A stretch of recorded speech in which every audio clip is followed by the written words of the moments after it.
Évangile de Jésus-Christ selon saint Matthieu 6, 7, 15.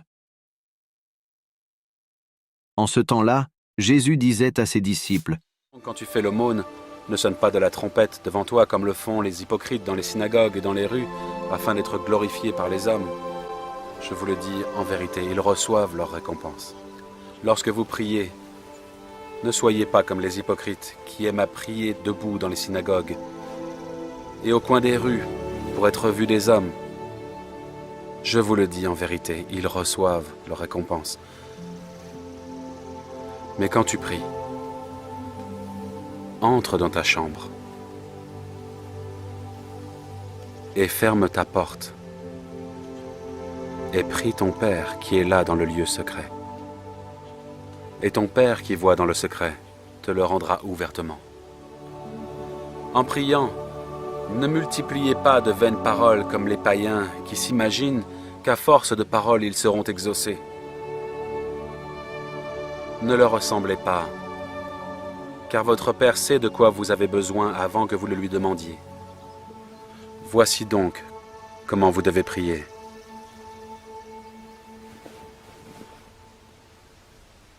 Notre Père, qui est aux cieux, que ton nom soit sanctifié, que ton règne vienne, que ta volonté soit faite sur la terre comme au ciel. Donne-nous aujourd'hui notre pain quotidien. Pardonne-nous nos offenses, comme nous aussi nous pardonnons à ceux qui nous ont offensés. Ne nous induis pas en tentation, mais délivre-nous du malin, car c'est à toi qu'appartiennent, dans tous les siècles, le règne, la puissance et la gloire. Amen. Acclamons la parole de Dieu.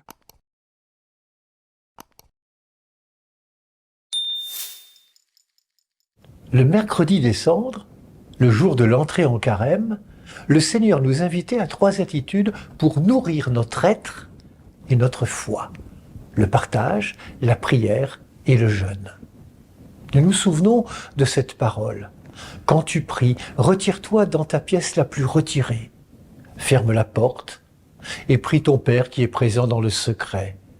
Ton Père voit dans le secret, il te le rendra. L'Évangile nous apprend que la prière, c'est d'abord se retirer, se mettre à l'écart, se mettre silencieusement en présence du Dieu invisible pour les yeux. Jésus invite à la simplicité. Pas de bavardage, pas de rabâchage. Peut-être faut-il d'abord se taire, être là, avec lui, dans la confiance.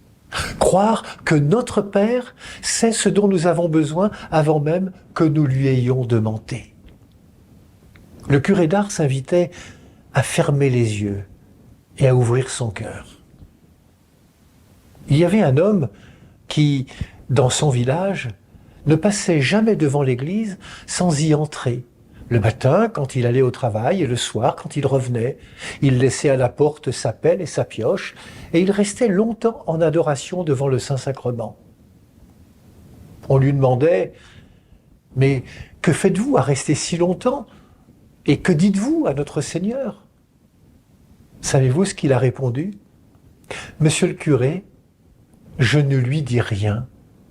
Je l'avise et il m'avise. Je le regarde et il me regarde. » Oui, la prière comme 2 êtres en présence. Se retirer pour découvrir que Dieu, le premier, nous aime et nous attend. Découvrir un amour gratuit qui nous fait exister, qui nous maintient en vie et dans l'espérance. Prier, se tenir prêt à tout recevoir de sa main.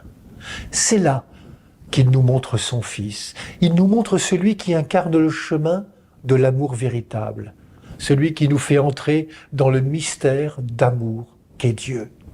Et c'est tout le sens des mots de l'Évangile quand il nous propose de prier. C'est la prière même de Jésus. Ainsi nous apprenons que prier, c'est d'abord entrer dans la prière de Jésus.